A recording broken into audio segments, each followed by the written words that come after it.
Hi guys, we're back for Katie season week 2, and boy howdy, did we get started. I'm trying to remember, it's Sunday, I normally film on Tuesday.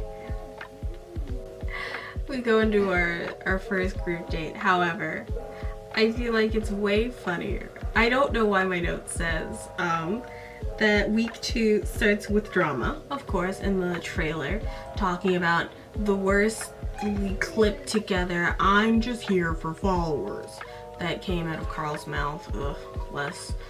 But it also starts with drinking milk, which, wow, what a note to have. Thanks, Megan. Real helpful. Real super helpful. So, James, box guy, wants to really make a first impression. I'm kind of aware of what his face looks like, but he'll always be box guy to me, and that does not bode well for him. Wishing him the best. We start off with the first group date, which is our sex positivity, sex positivity, sex. Where the men are competing to be the GLOAT, the greatest lover of all time. Very cute name, very silly, don't hate it. So the first date consists of Karl, Christian, Garrett, Trey, Courtney with a Q, Mike P, James, Justin, Karl, Connor B, and Thomas. If you don't remember who Mike P is, that might be P, might be B. He's Mr. Gym owner, baseball player, virgin. And it really felt like this was gonna be the start of his arc where he's just like, sex weird, sex bad. No. He really, everyone, you know, talked about the sex and what they were gonna do to her and how they were gonna show her. When I believe Trey had puppets. Karl did a weird motivational speaker bit that went on for 18 minutes. I have to take this aside. Karl gives off such deep and intense motivational man speaker on like YouTube. Like, he looks like he calls women females. He just, you know, no good.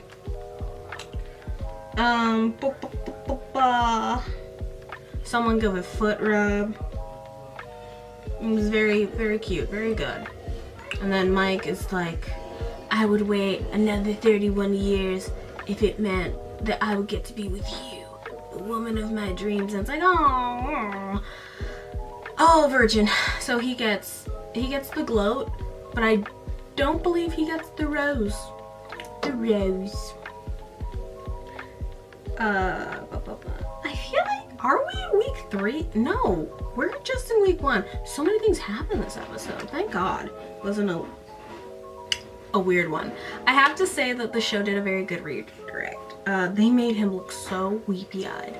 He cried, I guess, afterwards. He feels his feelings very deeply, and I appreciate that. But he looks so weepy-eyed in his testimonials. I could have sworn he was gonna go home. But you know what? You got me, gal. And I love that. I love that. Connor B sings songs about sex. Very fun.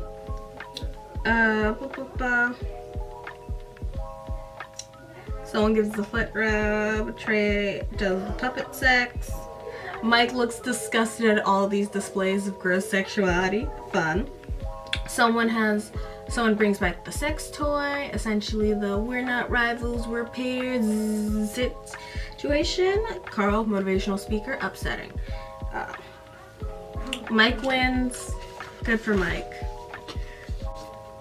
Group 1's cocktail hour. Connor B is like, I need to redo that first kiss, and then proceeds to eat her face again.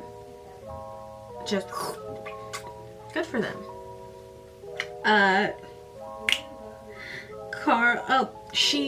Katie says that Connor B is the first guy that she actually remembered, which again, I just feel like he's going good so far. He's so lovable and likable, and she likes him, and it just seems right. It just seems right. He's still on my top. Karl is gunning for the rose. Karl comes in too hot. It's very weird. It gives me such deep, weird. He gives me such deep, weird energy. Do not love that. In between this, the date card for the rose comes in or the date card for the one-on-one, and it goes to none other than Greg. Everyone's sad because of course everyone wants the first one-on-one. I don't know why you would. If you've watched the show, you know very few people who get the first one-on-one actually win. Play smarter, not harder. Oh my goodness. Thomas gets in there. Back to group 1 date. Grabs like a ham hock.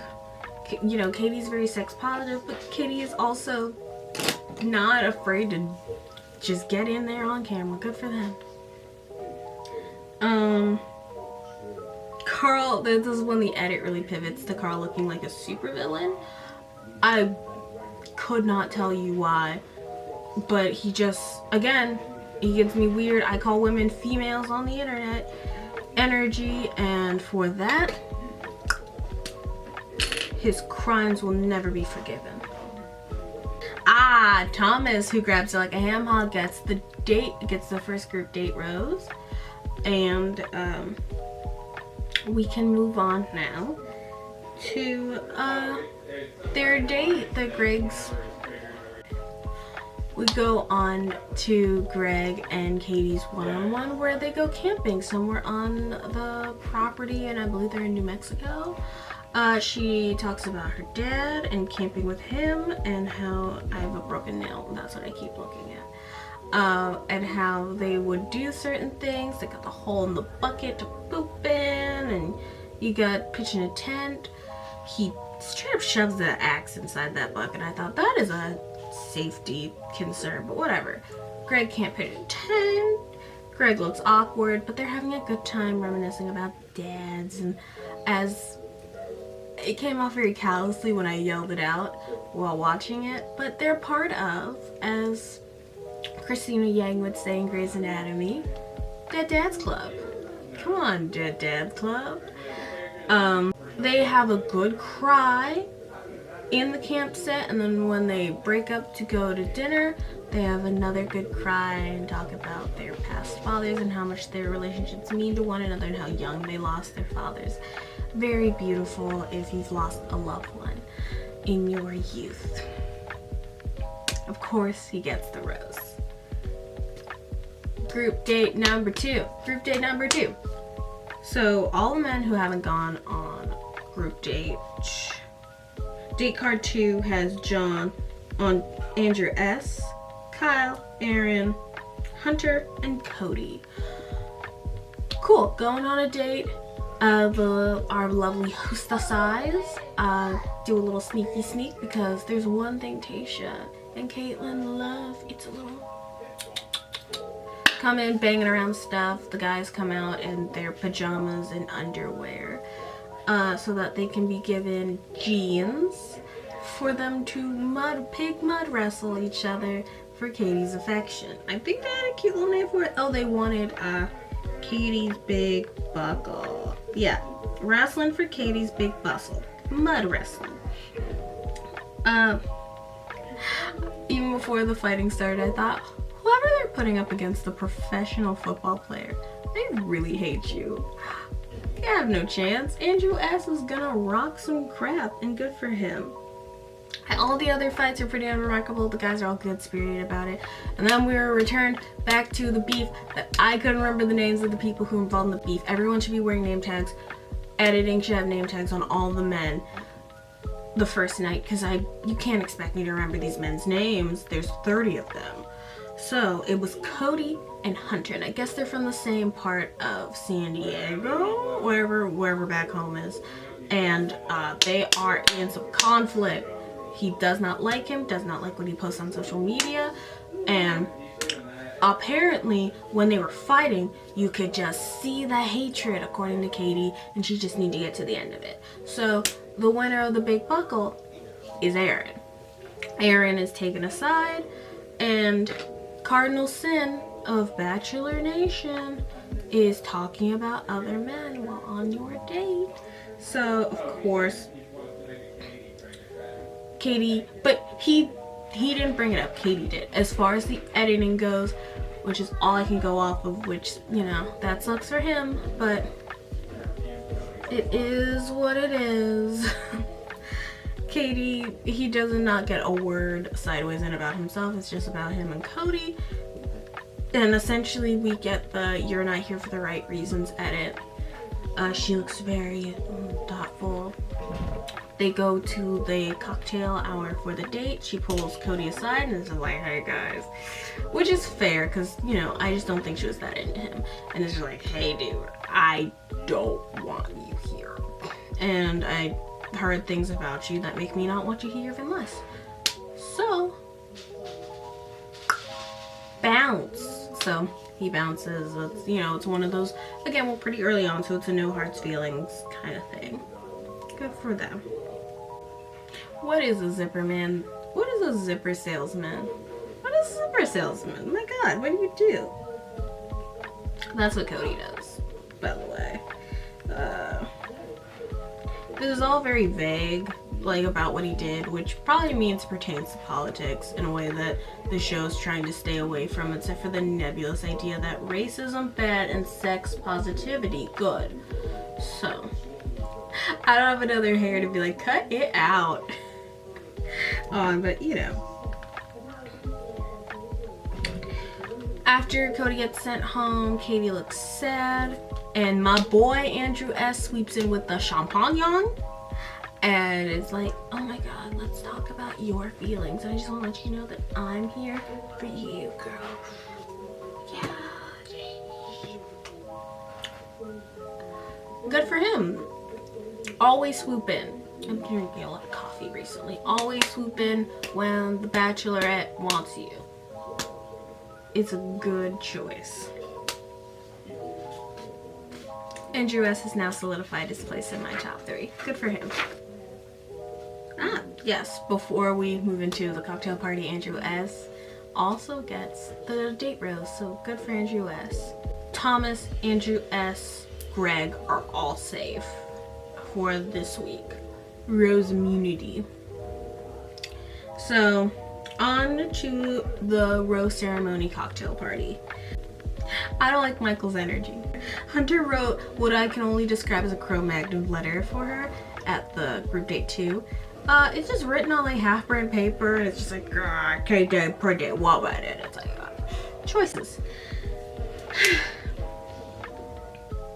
John, who's a very slight, just smooth man, speaks to Katie, so you know he got his cash tip in there. They made sure to show us that. Cocktail party. Michael, don't love his energy. Weird energy. Karl has been drinking too much, and you can tell when he's been drinking too much because he looks drunk. He wears this drunkenness on his face, and it is bad. It is not good. No good. No bueno. He's just like super hyper fixated on fake men in the house. Now he's like, well, there has to be more than one fake man in the house, and I'm gonna weed them out. Mind the business that pays you, Karl. Mind the business that pays you. He does not. He gets hyper fixated on it, and it's just like, yikes. So Thomas goes and steals Katie. The moment I met you. Oh my god. Sorry, Thomas, that's getting the cut. Oh my goodness. So Karl radiates such aggressive pickup artist energy. Karl is throwing other men down the bus. He goes to talk to Katie and it's like, hey, I know you just got rid of Cody, who's like maybe not here for the right reasons. There's some other guys who are also not here for the right reason, girl. And she doesn't ask for names, or at least he does not give her any names. And so she just is like, I hate it here, and goes and talks to the men. She does the thing from the trailers where she's just like, if you're not here for the right reasons, please leave. They please leaves. And they're all like, oh god, well, who is it? Someone step forward. No one's stepping forward. They're like, well, who's talked to Katie? Karl's like, well, I'll say that I didn't say anything, but that I might have said. And it's like, oh, Karl, if this was middle school, if this was like a high school situation, they would have been beat your ass. You would have been. I just keep hearing the TikTok sound, snake, snake, snake, every time they show shots of Karl, because he's a snake, a little bitch-ass bitch. Katie cries. She runs away. All the men are like, Jesus Christ, really? And then this really takes us to the end of the episode. Thoughts? Fuck you, Karl. Like, absolutely. In this show, at least, you know. Don't send hate to people. That's rude. But also, Karl, what is wrong with you? What's your deal? My top 4 is now Thomas, Andrew S., Connor B., Greg. I realize that they keep portraying Trey in a comedic light and not as a romantic person conquest. And as sad as that makes me, at least that opens him up to being the bachelor that's actually going to be a good black bachelor, or he's going to have a good time on Paradise. All these tech guys on Paradise, the idea that tickles me. They're just like, oh my god, what do I do? What the song? What? Lost another nail because I keep losing nail pieces. Connor B, and yeah, Greg. Connor B, I still have high hopes. The two seem really click. They look cute together. And then top 5, Aaron. I don't know. She seems to like him. She's keeping him around. He's, you know, in a lot of shots. So I think he'll get top 5. Alright, that's it, guys. I'll see you next week, and I'll see you guys maybe Tuesday, maybe Wednesday. I got another busy week ahead of me. And for you, hope you have a good summer and enjoy Bachelor content with me. Connect with me in the comments, and you can talk to me on you can catch my disparate thoughts, because I don't normally live tweet Bachelor, on my Twitter, Megan_blush_. That's right, babes. I'm Darby, babes. Alright. Bye, guys. Bye.